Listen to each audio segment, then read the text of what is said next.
Տեսեք, բայց Արևմուտքը Հայաստանում էլ ընտրություններ են եղել եւ ինչ որ բաների հետ համաձայն չի եղել եւ իրենց ճնշումները, հատկապես մարտի 1-ից հետո, բառից բուն իմաստով Հայաստանի պետությունը պատանդի տակ էր, պատանդ էին պահում իրենք անընդհատ ճնշումներ, սպառնալիքներ, հայտարարություններ եւ այլն եւ այլն։ Այդպիսի հետևողական բան մենք կտեսնենք Ռուսաստանի Դաշնության կողմից։ Իրենք այսպես մեկ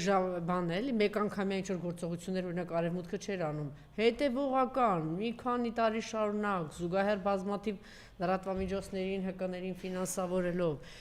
ճնշելով պետական իրավապահ բոլոր մարմիններին տարբեր տեսակի բաներով, սանկցիաներով, զրկելով նաև ֆինանսական բան աջակցություններից դա կլինի հետևողական Ռուսաստանի Դաշնության կողմից, թե նույն ոճը, թե ոճերի տարբերություն կա։ Ոչ չի լինի, այն պարզ պատճառով, որ Ռուսաստանը չի տիրապետում այն գործիքակազմին, որը տիրապետում է Արևմուտքը։ Ռուսաստանի, Հայաստանի ազգաբնակչության 70-80%-ը մոտավորապես այդ կապի ապրանքաշրջանառության դա ոչ մի ձև իշխանության վրա չի ազդի։ Եթե այդ մարդիկ Ուկրաինան զոհաբերեցին եւ 1.5 միլիոն զոհաբերեցին, ով էր նայում այնտեղ ապրանքաշրջանառության վրա։ Ոչ մեկ։ Արևմուտքը ինչ գործիքներ է օգտագործում։ Կոռուպցիա, այսինքն կոռումպացված չինովնիկների փողերը պահում են իրենց մոտ, ստիպում են այդ չինովնիկներին պատանդի մեջ են անել այնպես ինչպես իրենք ուզում են։ Ֆինանսական համակարգը կարող են օրինակ սպառնել, ասել մեր ֆինանսական համակարգը մտածել Արևմուտքի ֆինանսական համակարգի մեջ մաս է կազմում, որովհետև կենտրոնական բանկ ունենք, որը ոչ թե պետությանն է ենթարկվում, այլ արժույթի միջազգային հիմնադրամին օրինակ։ Այսինքն մենք ենթարկվում ենք իրենց ֆինանսական որոշումներին։ Եք ասեն, եթե sense չանեք, վաղը դոլարը կդառնա,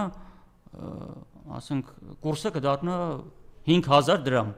մի դոլարի համար, օրինակ, եւ ձեր տնտեսությունը կփլուզվի։ Այսինքն այն գործիքակազմը ազդելու, ստիպելու, ճնշելու, որ ունի Արևմուտքը, Ռուսաստանը չունի։ Ռուսաստանը այն մեթոդները, որ հիմա անում է, ինքը ինչ է, այդ մեթոդով հորդորում է, այսինքն ասում է ցույց է տալիս ժողովրդին, ասում է ձեզ տանելու են այս ճանապարհով, որտեվ Ռուսաստանի նախագահը չի կարող թե չպատասխանել այս քայլերին, որտեվ ինքը ղեկավար է պետության, X պետություն իր պետության դեմ քայլ է արել։ Ինքը պետք է պատասխանի, ինքը ղեկավար է։ Ինքը չի կարող ասել նաև իր ենթականերին ասել լավ, դե Հայաստանն է թողենք, չպատասխանենք, ոչ մի բան չանենք։ Ինքը պարտավոր է պատասխանել, բայց ինքը նաև ցույց է տալի հետևանքները ինչ է լինելու։ Արևմուտքի գործիքակազմը բոլորովին այլ է, տնտեսական, քարոզչական, ֆինանսական, կոռուպցիոն, ինչ ասեմ էլ, ասենք 30 տարի էլիտաներ է ձևավորել Արևմուտքը իր համար, իրեն լոյալ, այնտեղ կրթություն է տվել, երեխեքին է իրանց այնտեղ կրթել, հազար ու մի բան արել, այսինքն այնց համակարգ է ստեղծել Արևմուտքը, որ անհամեմատելի է Ռուսաստանի նկատմամբ։ Ավելին Ռուսաստանն էր այդ Արևմուտքի լծի տակ, այդ ամեն ինչի տակ։ Ինքն նոր սկսել է ազատագրվել, նոր է սկսել, այսինքն իրան 30 տարի պահանջվեց, եթե Պուտինի դեպքում 99 թվականից պահանջվեց նոր, որ ինքը կարողանա այդ թելերից կամաց ազատագրվել։ Այ նոր հիմա ասցին, որ պետդումայի ընտրությունները լինելու 1300 այնտեղ նախնական քվեարկություն է եղել Եդինա Ռոսիայում, թե ովքեր պետք է մասնակցեն ընտրություններին։ 1300-ից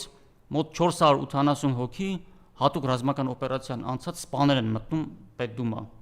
Այսինքն նոր Ռուսաստանը կառավարչական էլիտա է փոխում։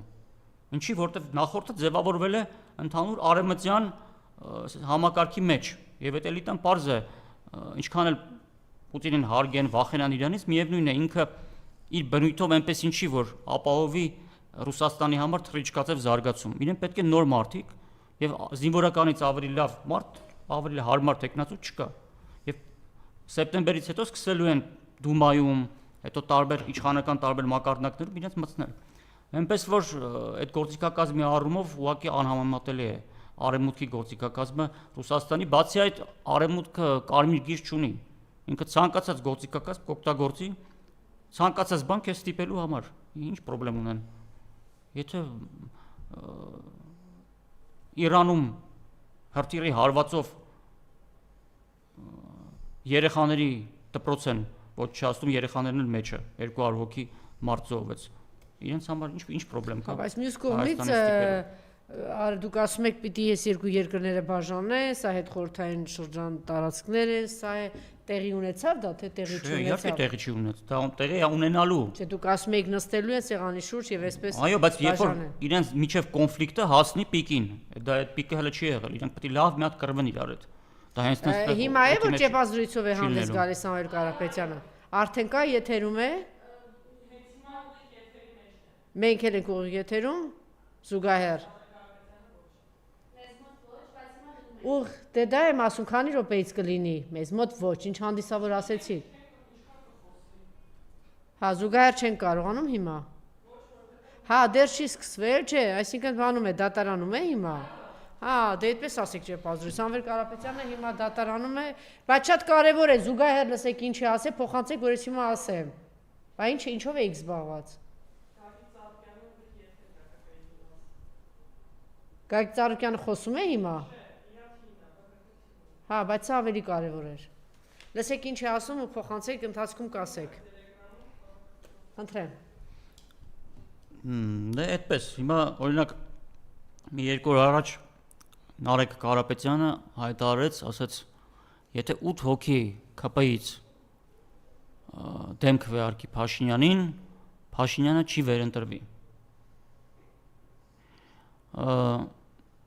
Այսինքն իրեն թվում է, թե այդ 8 հոգին տենց օթից ուղղակի կարող են որոշել, որ պետք է գնան դեմ քվեարկեն։ Ասեմ ավելին, Փաշինյանը եթե որոշի, որ այդ 8-ը պետք է դեմ քվեարկեն, իրենք չեն կարող դեմ քվեարկել։ Փաշինյանն էլ չի կարող դա որոշել։ Որտեվ արևմուտքը հիմար չի, որ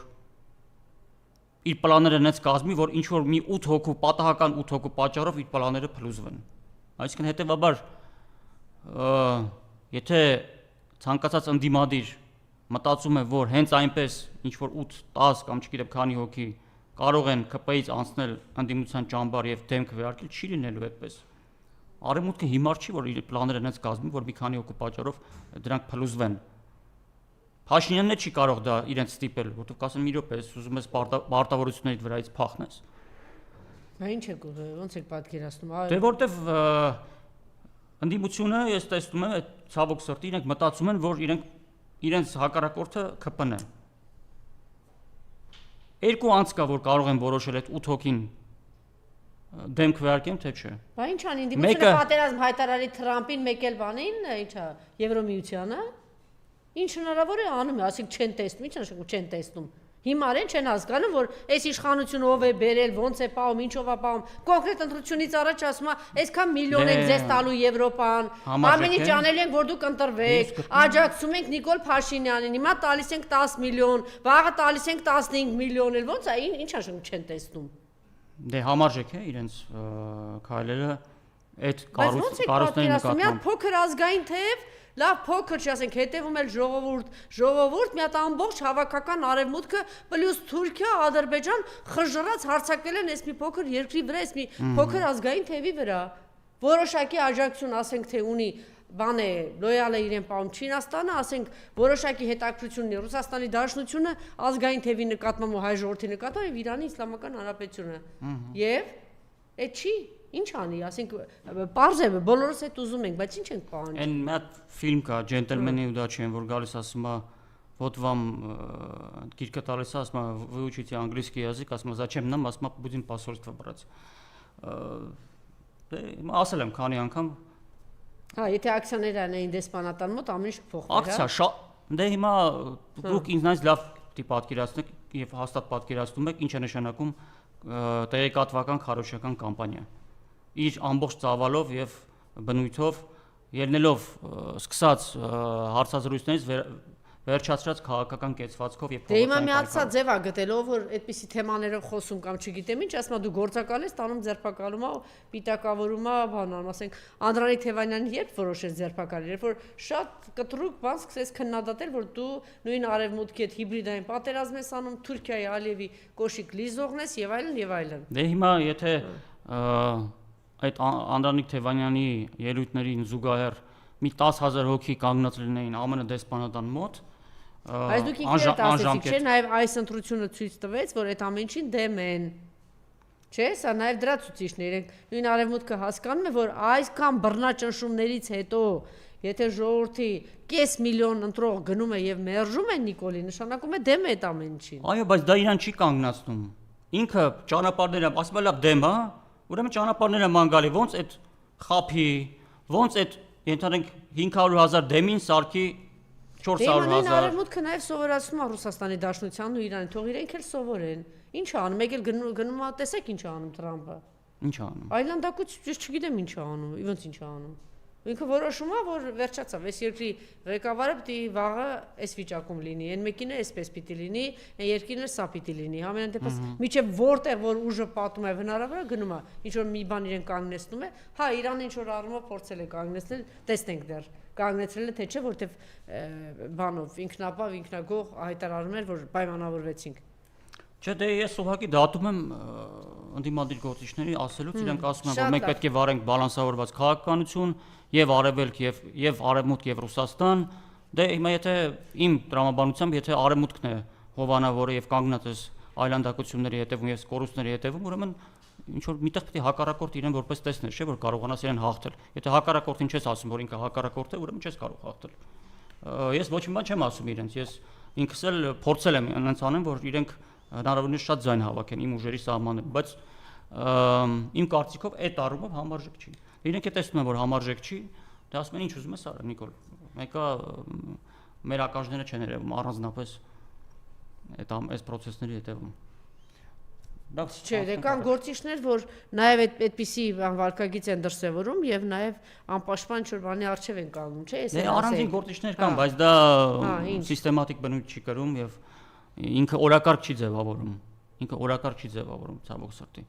Օրակարգ։ Որովհետև եթե այդպիսի գործիչներից, ասենք արևմտյան գործիչներից նախկին իշխանությունների ժամանակ քրեական գործեր կամ ձերբակալված լինեին, կամ ոնց որ ին վրա ինչ որ գործ էր հարուցվում, այդ դեսպանատները իրաց պատե էին տալիս ու առավոտից գիշեր ընկածեին իմ հետևից էլ։ Հիմա 13 հատ գործ է վրա հարուցած, 1000 անգամ դիմել եք, մի հատ ինչ որ Ռուսաստանի դեսպանատունը հետաքրքրվեց, որտեվ իրենք աշխատել գիտեն, արևմուտքը աշխատել գիտի։ Հետաքրքրվում է, հասկանում է։ Դուք էլ ամեն ինչով մի պաշտպանեք, հա, նաև իրենց դեբիլություններ ա, որ նորմալ աշխատել չգիտեն։ Հիմա դե իհարկե կասեք, դե ուրիշ բան գիտեք անելու։ Հա, այսօր ենք, հասկանալի է, որ ծանր վիճակում ենք բաներ, բայց նաև պիտի ընդունել, որ նրանք քառակուսի են, նորմալ ճկուն չեն կարողանում աշխատել։ Բայց արևմուտքը գիտի աշխատել։ Այն ժամանակ, որ մի հատ իրաց գործիչներից այդ արժեքները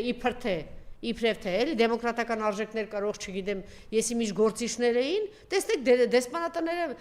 նախարարներ կային ասում էին առավոտը մեր գործը սկսում էր նայած որ դեսպանները կազմ պատրաստ մեր դրան մոտ կանգնած էր Ամերիկայի դեսպանը հետևից է Եվրոպայի մյուս երկրների դեսպանները դուք դա տեսնում եք Ռուսաստանի դեսպանի աշխատանքից առաջին հերթին թող մի հատ Ռուսաստանում խելոք լինեն տեսնեն այս դեսպանը ընդհանրապես ում հետ ինչ հարաբերություններ ինչով է զբաղված Հայաստանի Հանրապետությունում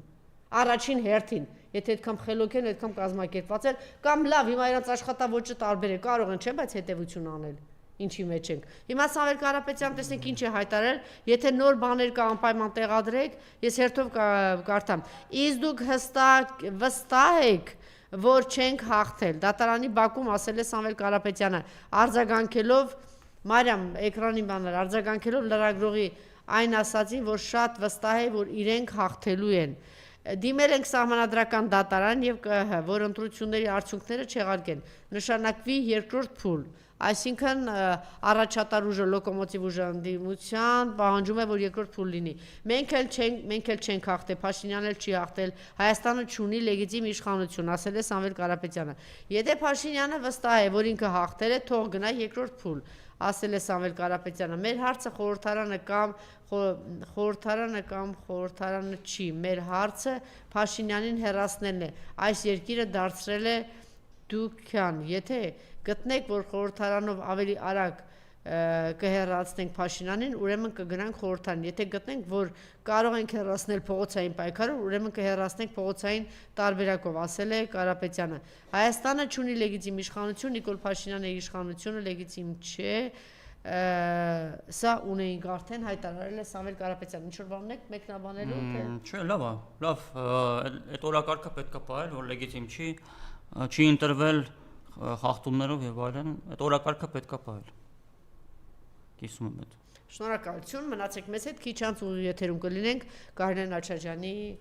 հետ, շնորհակալություն։